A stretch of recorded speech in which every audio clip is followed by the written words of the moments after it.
Hey everyone, I'm John Lynn, the founder and chief editor at Healthcare IT Today. We're excited to bring you another in our series of interviews with top leaders in health IT. And our guest today is Andrea Thomaz. She's CEO and co-founder of Diligent Robotics. Welcome, Andrea. Thanks, John. Great to be here. Yeah, good to have you. I've wanted to have you on the show for a while because maybe I'm a robot nerd in my heart of hearts. Who doesn't like robots? But anyway, but for those that don't know you, tell us a little bit about yourself and Diligent Robotics. Yeah, absolutely. Well, I am a roboticist by training and came into healthcare through my company, Diligent Robotics. So I did my PhD in robotics at MIT years ago and have been, very excited to start Diligent Robotics in about 2018 with my co-founder, Vivian Chu. She was my PhD student.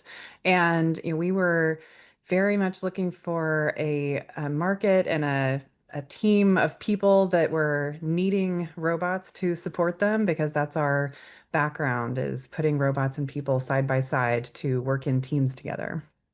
That's so cool. I love it. And it is interesting, right? We're going through like this whole education system of humans and robots and how we live together. So I think it will be great to learn how you're doing it in healthcare. What should people, what do people not understand or maybe have a misconception about robotics when it comes to healthcare? I think that's one of the things that's really interesting about healthcare as a place that robots are coming to is it's actually been a place where robots have been for a long time, but just not the kind of robots that people are thinking about today.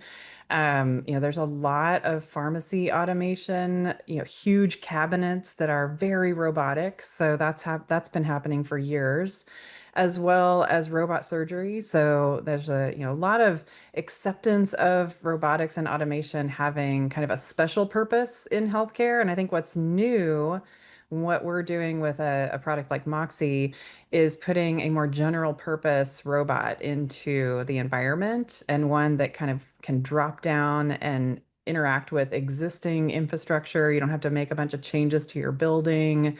And this is really what's new about this next wave of robotics that's coming to all kinds of markets, including healthcare, is the ability to, take a general purpose robot and kind of train it to do whatever it is that you need operational help with. Yeah. I mean, to your point, like those other robots have been in healthcare, but it's a high-end surgeon that's using it, or it's the pharmacist that's using it. It's not everyone else in the hospital. So it has such a small footprint as far as impacting and touching different people. So that's quite a change.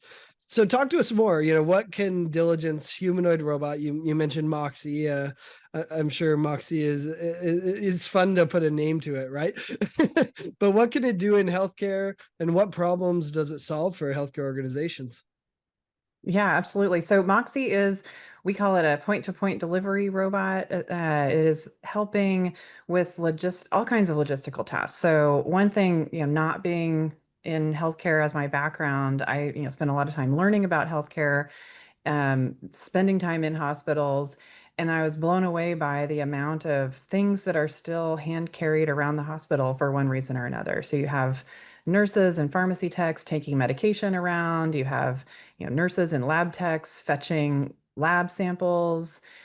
Supplies are being run around in an ad hoc fashion all the time. And this is just the nature of clinical work that things are needed. In an ad hoc fashion throughout the day. So we built Moxie around that need. And, the first kind of task that Moxie is solving is this logistics of getting things from point A to point B in the hospital. So we deploy Moxie with an app that's not unlike Uber Eats for the hospital. So, once the robot is onboarded to your hospital, then anyone that you'd like can call a robot from one place to another to send things. So it's pretty simple, but has a pretty big impact because of, all that hand carrying of stuff that happens every day. Yeah, it saves them the time having to walk across, and the hospitals are getting bigger and bigger. It feels like to me. Can Moxie do elevators and things like that, or how do you approach kind of that challenge? Yeah, thanks for that question because it's the biggest technical challenge that we've had to solve. And it's really important. All of the places that I was just talking about where you have, things that need to get from the lab or the pharmacy or central supply, that's usually on the first or second floor. And then the places where things need to go to are on like floor 4, 5, 6, 7, all the nursing units. So a part of every task is generally taking an elevator ride, opening multiple doors, maybe scanning a badge and getting into a secure location. Mm. So all of that is why you need a general purpose robot that has an arm. So Moxie has one arm that can reach out and push buttons to open a door, scan a badge to open a door, push buttons to take the elevator. And that's cutting edge AI powered robotics, and it's absolutely necessary to be able to kind of drop into a busy building full of people like a hospital. Yeah. It's so fascinating to think about, right? Because we think of a Roomba kind of automated going, oh yeah, transport it room to room. Then you add in elevators, doors, security. You're right. It's not a Roomba, right? It's so much more. Exactly. It's why you need a humanoid form factor because you have to be able to deal with the human environment. That's so interesting. Was there anything that you thought, Moxie would do for healthcare organizations when you started that, maybe now your perspective has changed, as you've implemented them?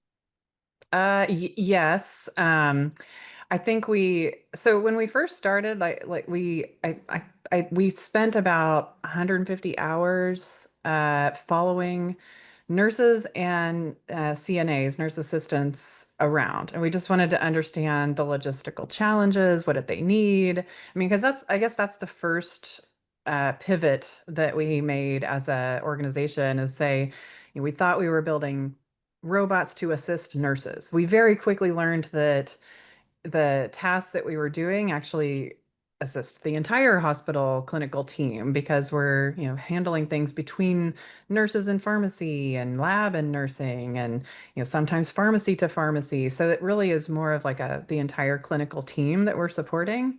But the bigger pivot was we first thought that we were going to be doing a lot of stocking and restocking because, that's where we thought, oh, we should just be stocking all the med rooms. We should be stocking all the supply rooms. And if a nurse is in a patient room and really needs something, the robot could go pick something and bring it straight to her. Um, but when we were in, we actually deployed and we did research trials with 4 different hospitals across Texas where we embedded ourselves with one robot and kind of asked a nursing department, what would you have this robot do? And we were, putting the robot into the supply room and, getting nurses to tell us when they needed an IV kit or something. And we would do that. And they were like, oh, that's cute. That's nice. But then they started asking us, well, but could you take this lab sample? Because it takes me 20 minutes to get there and then 20 minutes to get back. And I don't want to leave. And then so they started asking us to do all these building wide transport tasks when we were like, well, but I thought we were going to be doing all this, grabbing things out of the supply room right here on this unit. So that was a big learning that we had just in the first year of trying to deploy robots in hospitals. Is that there was a much different problem that was kind of easier in some ways and harder in other ways to navigate across the whole building, but the manipulation tasks were a bit easier. Very interesting.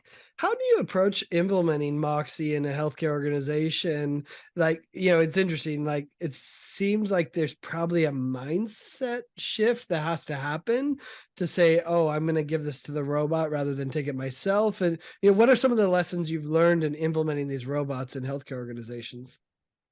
Yeah, absolutely. The biggest thing it's very much a workflow change. So it does require change management across the whole hospital, and especially getting buy-in between the two teams whose Mm, workflow we're changing. Um, sure.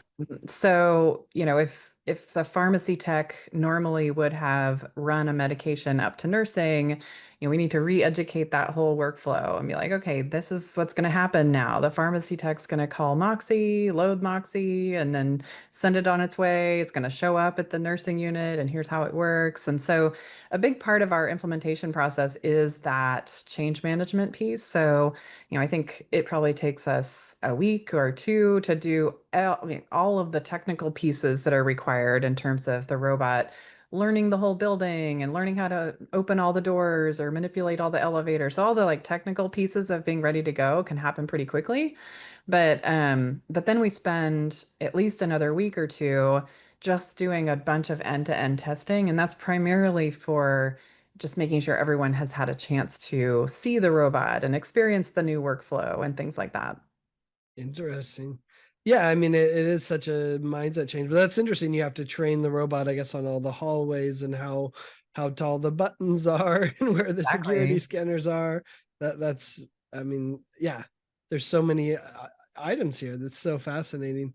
How do you approach like the number of robots, and does that like do you start off with a certain number in a certain area and then kind of expand over time, I imagine, because they're like, wait, in the beginning we're using it this much, and now everyone wants it and they don't want to wait for it.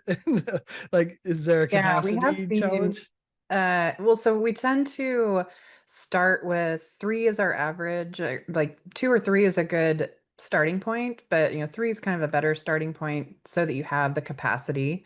But a lot of times we'll see, especially if it's a larger hospital and they're only starting with three robots, we target, okay, we're just going to automate this one clinical workflow. Like maybe we're going to be, taking discharge medications, or maybe we're going to just be doing telebox or a lightweight equipment transport. And that gets, we call that often our anchor use case, and gets everyone experience with the robot. And we often have a like roadmap of things that the hospital wants to automate after that, and it will add capacity to the fleet in order to take on those additional workflows.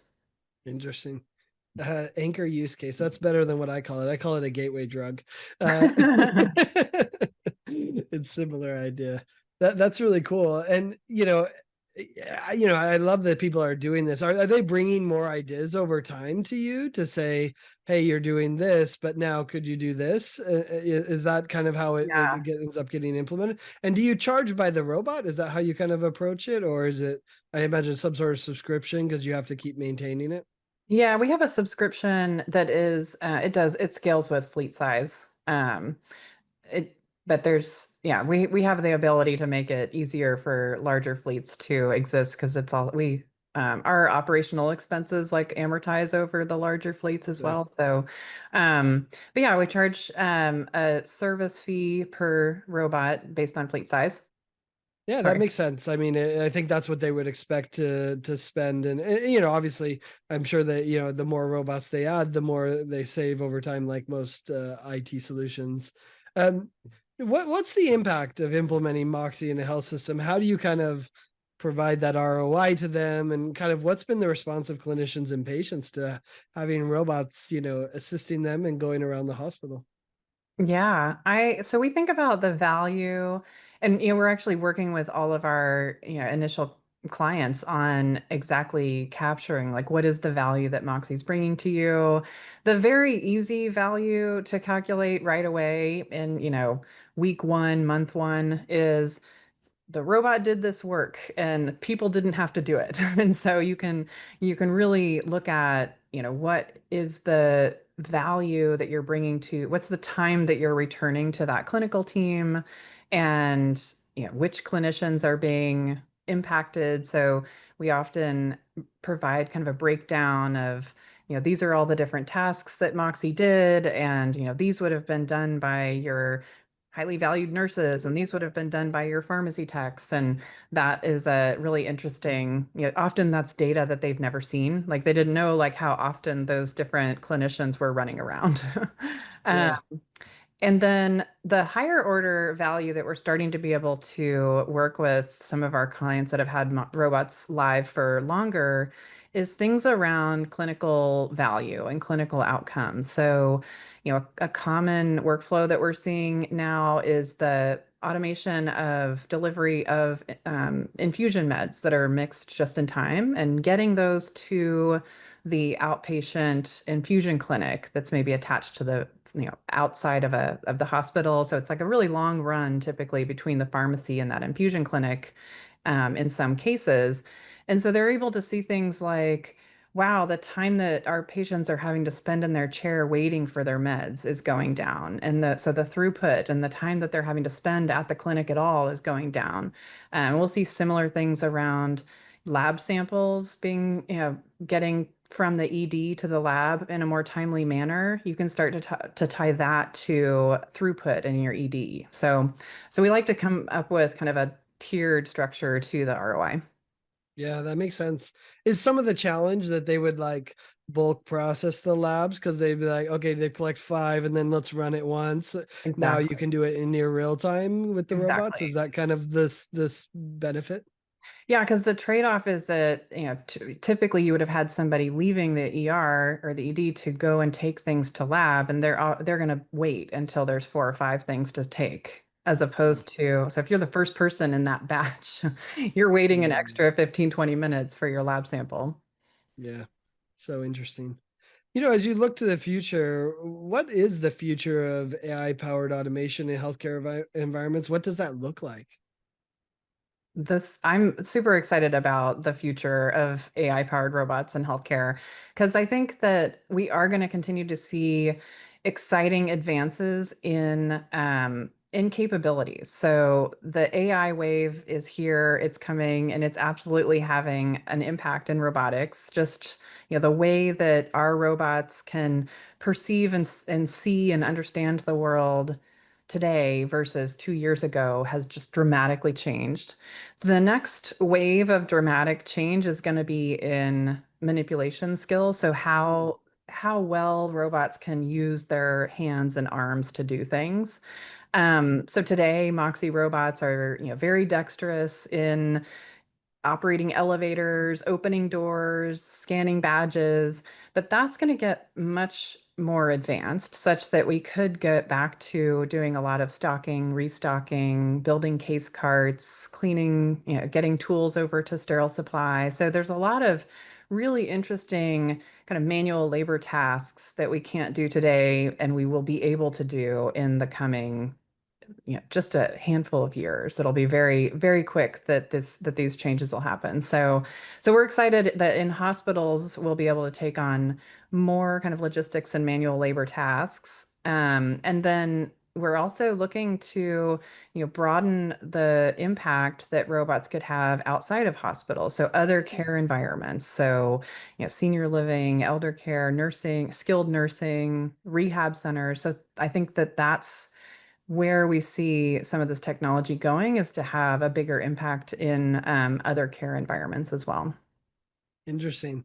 I mean, it makes sense why you went to more of the manipulation stuff since that's your expertise, and that opens up all sorts of doors that I think most of us can't comprehend because we don't believe it's real yet. But it's that's great to hear that it's closer than we think. I was previewing our interview with someone today, and they said, "Yeah, we need a robot to clean the room. Can we get that?" And I said, "Yeah, I don't know how far that is. I haven't seen it yet, but it sounds like maybe." We're closer than I think. It's funny. I would have gone the other direction, more of like because we didn't talk about the patients really too much at all, other than of course they're impacted by the efficiency of the care and whatnot. But I would have thought maybe a robot to go in almost like a nurse and do rounding and using the Gen AI to capture chatbot style. And many would say, oh well, there's already a device and camera in there; they could just do it already. Maybe that's why it doesn't happen. But to me, that feels different. I don't know. Yeah, it's a great point. So I do think we do get asked a lot, can we do more patient-facing interactions, patient-facing deliveries? Because there's a lot of Deliver the food, non-clinical. yeah. Yeah, Drink, there's like ice. food, there's pillows, there's ice, there's a lot of like non-clinical things that patients request all the time. So I do think that's an avenue to explore for sure. And the ability to have more natural dialogue with patients, be able to,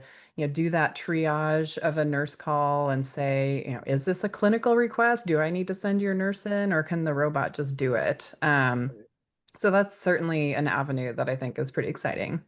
Yeah. Well, Andrea, there's so many opportunities here. I love what you're doing. I'm glad you're actually pushing it forward rather than just talking about it. We Yeah. do a lot of that in healthcare. So, I mean, amazing work to you and your team. So, congrats to you all. Thank you. No, we couldn't do it without the super innovative partners that we've had that have, made a bet in robotics and, supporting their clinical teams. So it's been great. It's been really fascinating to see. Yeah, and as we wrap up, like, does it scale to every size? I mean, obviously, the larger health systems have more money and larger footprints, so they need the robotics maybe a bit more than the rural hospital. But do you see it's really, price wise and everything scaling to any size of organization? Yeah, I think that's been one thing that's really been fascinating to me is the same challenges come up in terms of, the logistical challenges of things needing to be hand carried around the hospital. It comes up if you're a 1,000 bed, massive academic medical center or a 65-bed rural hospital. We have both of those in our current customer base. And the difference is the number of robots that you need to service the number of workflows. So if I'm at 65-bed hospital, maybe I don't have a tube system. So all of my, everything has to be hand carried, like every medication, every lab And they have sample. fewer So staff to they carry have it. fewer staff to do it. So the volume of tasks, is different across different settings just based on their current operations. Things like, do you have a tube system? Is it wide diameter or small Mm, diameter? But the need for this kind of ad hoc logistics of stuff moving around is really everywhere. awesome. Angie, I appreciate you educating us on some of what's possible and what's coming when it comes to robotics. So thanks so much for taking time to talk with us. And thanks everyone for watching and listening. If you want to find more great healthcare IT content like this, be sure to check it out at healthcareittoday.com or search for Healthcare IT Today on your favorite podcast application. Thanks so much.